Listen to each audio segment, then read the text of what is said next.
Si Jacob, ang ama ni Jose na asawa ni Maria. Si Maria naman ang ina ni Jesus na tinatawag na Kristo. Ganito ang pagkapanganak kay Jesucristo. Si Maria na kanyang ina at si Jose ay nakatakda ng pakasal. Ngunit bago sila nakasal, si Maria ay natagpuang nagdadalang tao. Ito'y sa pamamagitan ng Espiritu Santo. Isang taong matuwid itong si Jose na kanyang magiging asawa. Ngunit ayaw niyang mapahiya si Maria, kaya ipinasya niyang hiwalayan ito ng lihim. Samantalang iniisip ni Jose ito, nagpakita sa kanya sa panaginip ang isang anghel ng Panginoon. Sabi niya sa kanya, "Jose, anak ni David, huwag kang matakot na tuluyang pakasalan si Maria, sapagkat siya ay naglihi sa pamamagitan ng Espiritu Santo.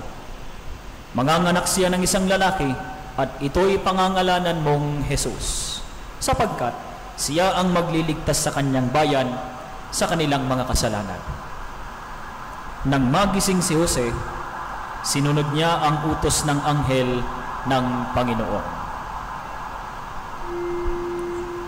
Ang mabuting balita ng Panginoon. Pinupuri ka namin, Panginoong Jesucristo.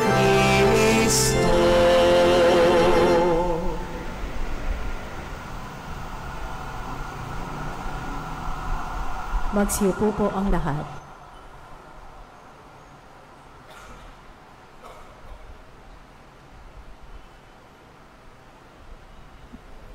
Magandang gabi po sa inyong lahat. Meron pong dalawang nagkukwentuhan kung saan tinatanong nila sino ang paborito nilang santo. Sabi nung isa, ang alam ko, yung ayaw ko. Sinong ayaw mong santo? Si San Jose. Sabi niya, bakit naman? Yan lang ang santong walang speaking lines. Wala daw speaking lines. Sabi naman nung isa, yan ang paborito kong santo. Bakit naman? Kahit natutulog may nangyayari. Si San Jose lamang ang merong estatwa na kung saan natutulog at merong nangyayari. Mga minamahal na mga kapatid, hindi kailangan magsalita para mayroong mangyari. Hindi kailangang may sabihin para mayroong maganap. Sabi nga nila, kapag mayroong sumisigaw, ibig sabihin mayroong hindi nakikinig. Kaya kung ang mga anak ay masunurin, hindi kailangan ng magulang na magtaas ng boses. Kung ang sambayanan ng Diyos ay nakikinig, lalong-lalo na sa paglalakbay, hindi kailangan magtaas ng boses ang Diyos para sundin ng kanyang bayan. Anong meron sa unang pagbasa? Kailangan nating tanggapin ang katotohanan na mayroong mga panalangin na hindi natin masusumpungan habang tayo nabubuhay. Nakakatakot yung unang pagbasa kasi sinabi ng propeta kay David, sa iyong pagkamatay, ibig sabihin, hindi mo makikita ang kinabukasan ng iyong mga pangarap. Iba ang makikinabang sa iyong mga panalangin. Anong meron sa ikalawang pagbasa? Ang paalala na ang pinakamahalaga ay meron kang pananalig. Tahimik si San Jose, natutulog si San Jose. Natutulog ba dahil batugan? Hindi. Natutulog dahil marunong siyang manalig. Sabi po ni Santa Teresa ng Avila, 3 alituntunin, 3 pamantayan ng isang taong pwedeng maging santo. 3 criteria of a person who can be holy. Ano po yun? Sabi nila, malakas tumawa. Ikalawa, malakas kumain. Ikatlo, mahimbing matulog. Malakas tumawa, ibig sabihin, masayahin. Masayahin. Hindi yung tawa lang tawa.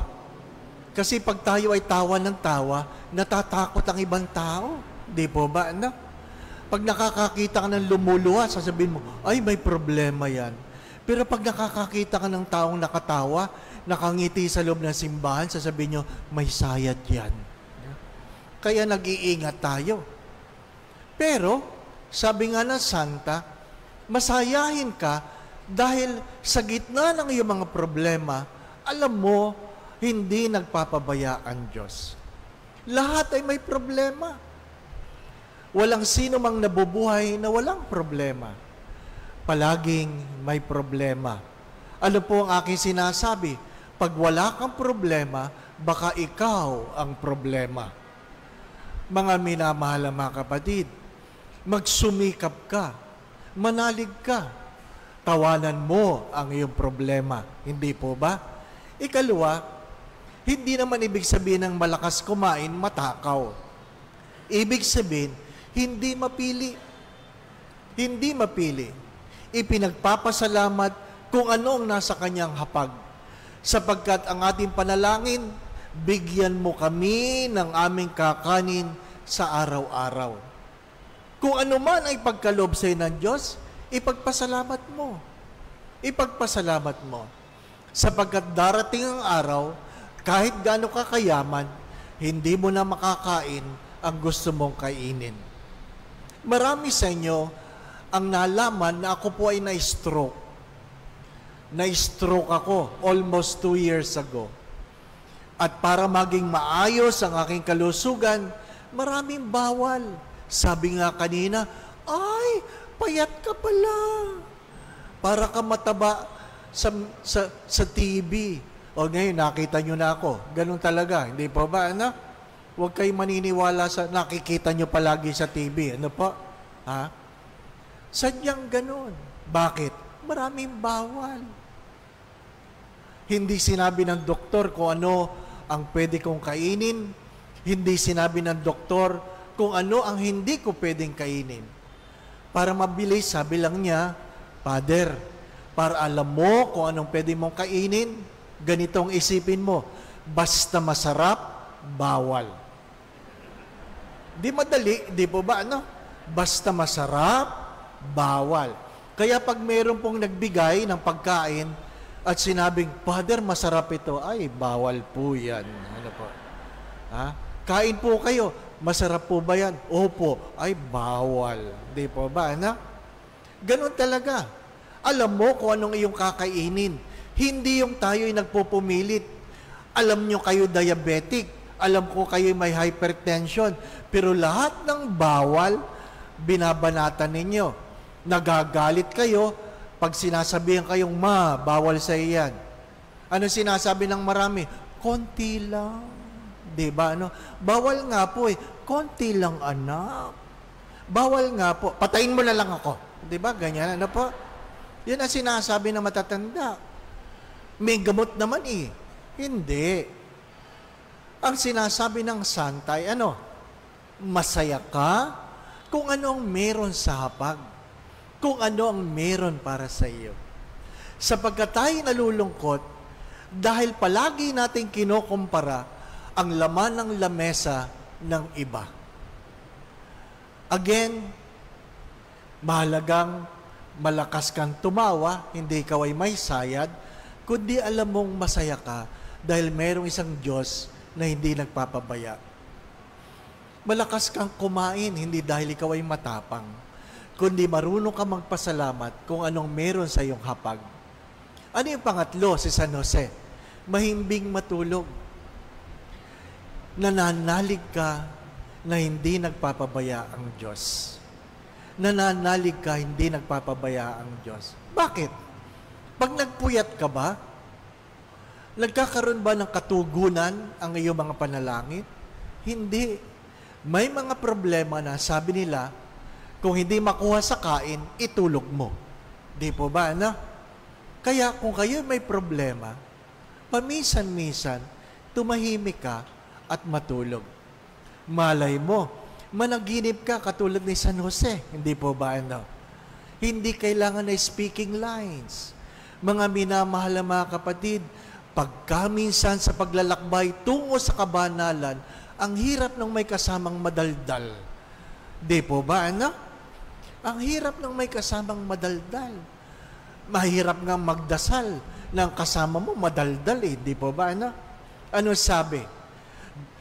Prayer is not a self-centered monologue, but a God-centered dialogue. Ano ibig sabihin? Naririnig mo lang ang Diyos kung ikaw ay mayroong pananahimik. Naririnig mo lang ang Diyos kung meron kang pananahimik. Bilang isang bayang naglalakbay, hindi lamang para may marating na malayo, kundi maabot ang pangarap. Kailangan tayo ay kapit-bisig. Anong meron sa Ebanghelyo? Mahalagang mahalaga na patuloy tayong maging matuwid. Mahalagang mahalaga na tayo ay palaging matuwid. Pag nagkakasal po ako, sinasabi ko ito sa aking mga kinakasal. Dapat ang mag-asawa ay tapat sa isa't isa. Tapat. Pag binasa niyo po yung salitang tapat, T-A-P-A-T. Tapat. Tama po ba? Basahin niyo pabalik. T-A-P-A-T. Tapat pa rin.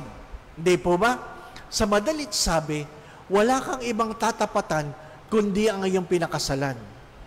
Sino bang nagbigay, sabi na, ng covenant, kundi ang Diyos na tapat? Mahalaga po yun. Manatili kang tapat. Dahil pag hindi ka tapat, ang tawag sa iyo ay tabingi. Inuulit ko, pag hindi ka tapat, ang tawag sa iyo ay tabingi. Ano po ba ang Tagalog ng salitang righteous? Ano po ang Tagalog ng salitang righteous? Matuwid. Tama po ba? Matuwid. Pag sinabing righteous, hindi palaging tama. Matuwid. Bakit matuwid? Dahil tapat. Di po ba, ano? Matuwid dahil tapat. Ngayon, ano pong meron sa Ebanghelyo kung ano ang katangian ng isang matuwid? Hello? Ang katangian ay kahit kailan hindi siya nagnanasa na merong ibang taong mapahiya. Inuulit ko, kung ikaw ay matuwid, ang laman ng iyong kalooban ay walang dapat mapahiya. Ano man ang kasalanan, nabuntis mo yan sa labas, hindi mo tungkulin na ipahiya ang sino mang nagkamali. Nagkamali ba si Maria? Hindi. Pero bilang isang matuwid na manlalakbay, dapat pinagsusumikapan nating huwag manghiya o sana walang mapahiya sa kasama nating naglalakbay. Kailan merong napapahiya? Yung pinagchichismisan natin ang ating kapwa. Di po ba, ano? Bisan nga, sinabi ko yan, nagchichismisa na naman kayo. Ano sabi sa akin na aking parokyano? Si Father naman, di naman kami nagchichismisan. Ay, anong ginagawa nyo? Sharing. Sharing. Ano pa? Hindi na natin tinatanggap na tayo nagchichismisan. Nag-sharing na lang. Parehas din yun. Kung pinag-uusapan natin ang buhay ng may buhay, ang tawag doon ay chismis. Mga minamahal na mga kapatid, kaya kung wala kang speaking line, hindi ka chismoso. Tama po ba yun? Paano naging chismoso kung walang sinasabi? Kaya magandang pagtuunan ng buhay ni San Jose. Ikalawa, kung ikaw ay natutulog, walang panahon para mag-chismis, no? Pero ano ang problema? Anong problema? Siguro isa kayo sa mga taong walang pinapanalangin, sana kunin na ako ni Lord habang natutulog. Tama po ba yan? Meron ba sa inyo nagdadasal na ganon? Ha? Sana kung ako'y kukunin ni Lord, hindi yung ako'y aatakihin pa. Hindi yung ako'y sisingap-singap. Di ba? Mayaman man o mahirap, parehas lang ay tsura na naghihingalo. Oo. Pag mahirap at nahihirapan, aroy, aroy, aroy. Parehas lang. Yung mayaman, English lang. Ouch, ouch, ouch. Parehas lang. Naghihingalo rin yun. Di po ba, na? Pero darating, mamili ka. Pag ikaw ba'y namatay, naghihingalo pa? O natutulog na lang. Di po ba, na? Gusto mo bang nabangga dyan sa Aurora Boulevard? Hindi rin. Gusto mong nasusunog? Hindi rin. Nadaganan ng building? Hindi rin. Kaya gusto nyo talaga natutulog na. Alam nyo, napakabuti ng Diyos. Bakit? Dahil yun ang panalangin ng maraming nagsisimba, sa misa may namamatay na. Bakit? Meron kasi mahilig matulog sa misa. Diba, anak? Ang unang pagbasa, unang pagtulog. Ikalawang pagbasa, pangalawang pagtulog. Humiliya, mahaba-habang pagtulog. Kaya dahil mahaba, kinuha na ni Lord. Mga minamahal na mga kapatid, habang naglalakbay, alalahanin sa San Jose, maging tahimik para marunong magnilay. Kung may problema man, matulog na mahimbing, sapagkat ang Diyos kahit kailan, hindi nagpapabaya sa kanyang bayan. Amen.